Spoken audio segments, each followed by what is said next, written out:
What's up, team? You might have noticed that some of the backgrounds in my more recent videos are these weird blobs of guck. Well, it's my new hobby. I'm taking pictures of colored silicone. And that's what you're watching right now. Just about to add a little bit of paint to this silicone here. Get some nice swirls in it. So anyway, I realized as I've been watching other YouTubers who kind of talk about theory and philosophy, I realized that a lot of my content is, I don't know, I'm just not super proud of it. I'm not sure it stacks up well against other people.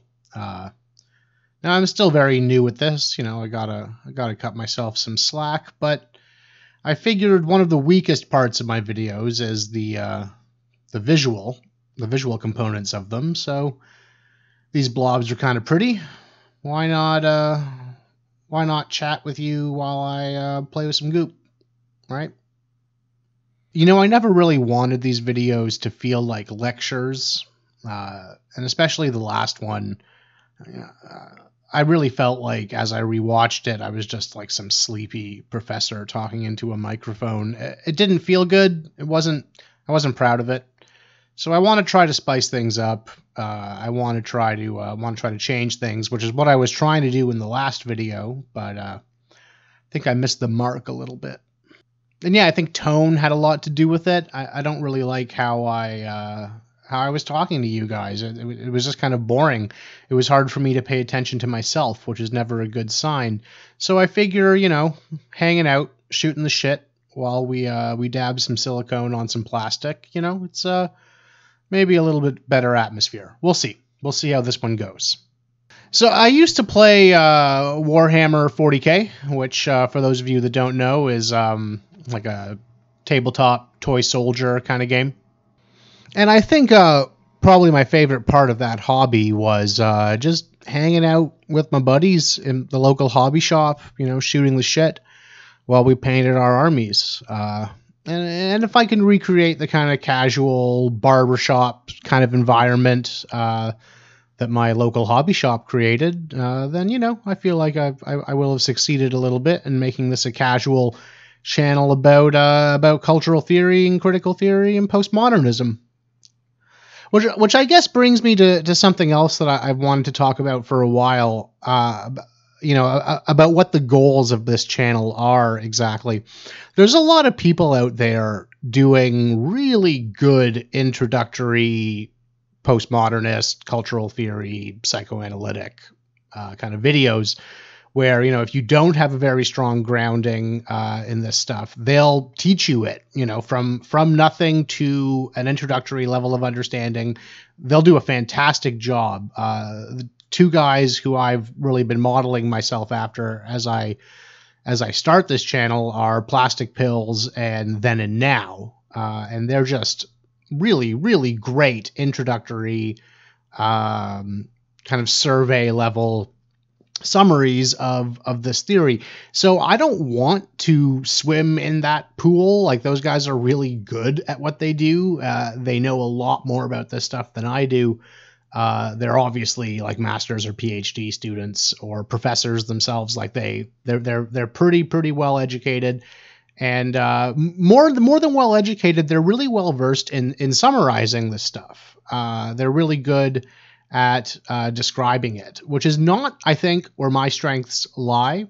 What I would like to do with this channel is work with this theory, work with postmodernist kind of critical theory style thinkers like Derrida or Foucault or Levinas, because I think these guys these writers offer a really interesting way to look at the world beyond just summarizing what it is they said. Again, not to besmirch people who do that. It's a super important job, but it's just not what I want to do. I want to work with these theories at a slightly more advanced level. I don't want to spend my time introducing you to these theorists. I would much rather take their theories and develop them and deploy them into the kind of modern media landscape that we live in. Let me just get this on frame for you there. There you go.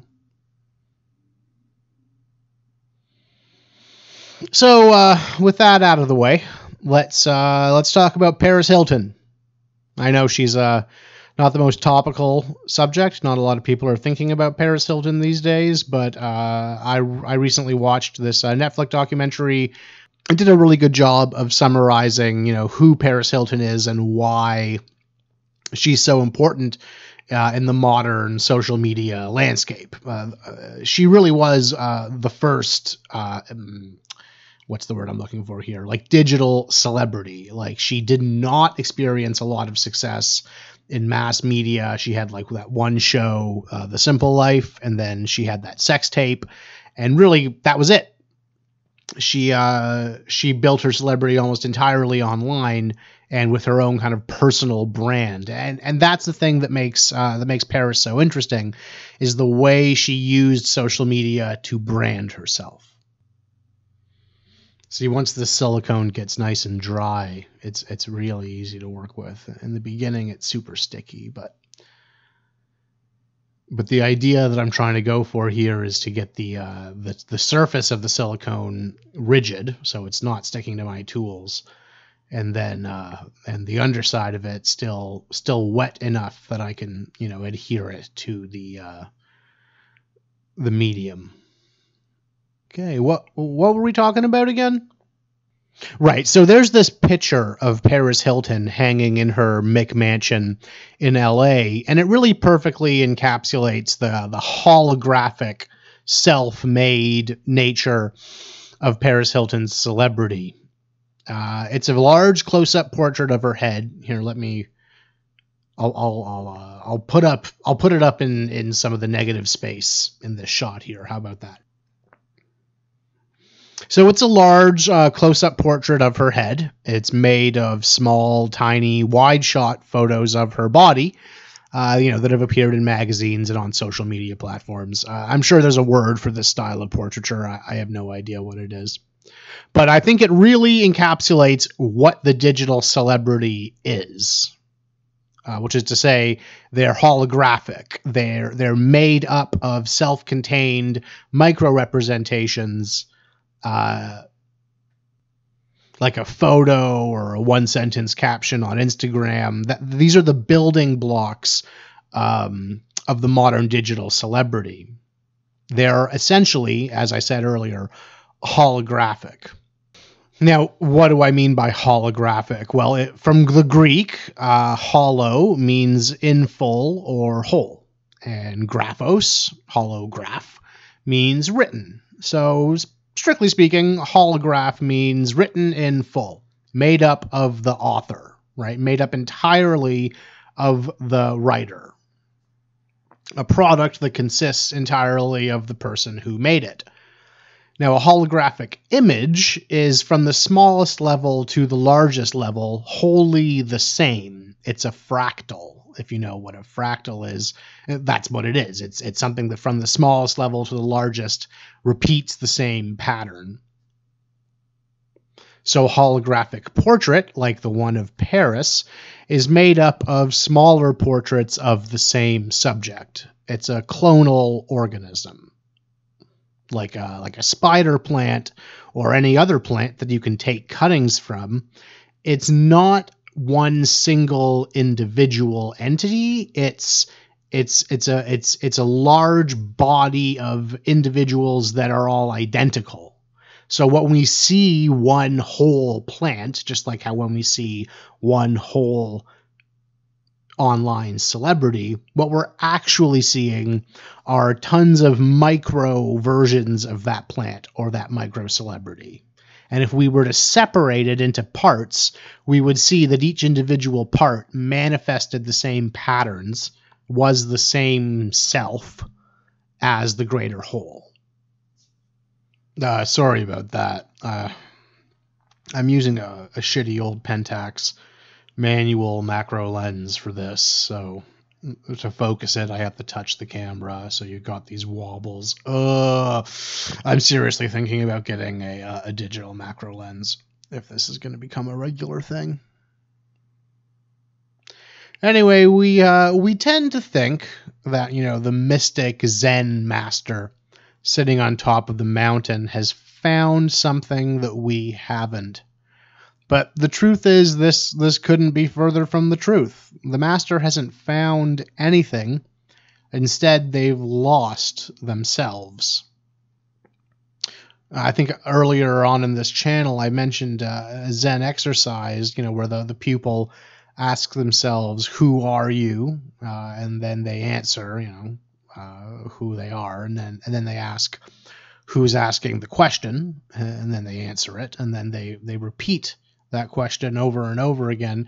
And the idea is that if one answers the question enough times, they'll discover that there's nothing at the core of their being, just an empty abyss.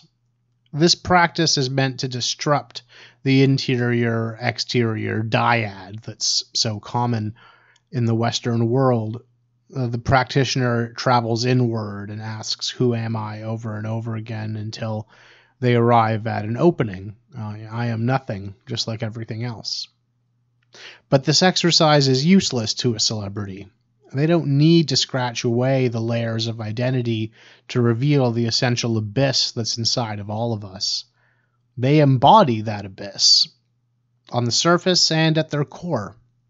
They're holograms, and each layer is the same as the last. The Zen master assumes that we can, through removing the layers of a person's identity, reveal the silence at the core of our being. But the celebrity, and more the modern Western self, has only one layer, their skin, beneath which is just more skin. You can hack a celebrity into as many pieces as you like, and you'll find that each fragment embodies the whole from which it was cut. So when the Zen master asked Paris who she was, the answer was obvious: Paris Hilton. But when the master asked who is asking the question, the confidence fell from their face. She simply answered, Paris Hilton. She hadn't missed the point of the exercise. Rather, the monk had missed the simple fact that, like the turtles upon which the universe rests, it was Paris all the way down. So why does it matter that Paris Hilton hung a massive altar to her own vanity on the wall of her McMansion? It's because the holographic model that portrait represents applies to her entire persona. It's not just a piece of portraiture. It's a metaphor for who she is and who we all are.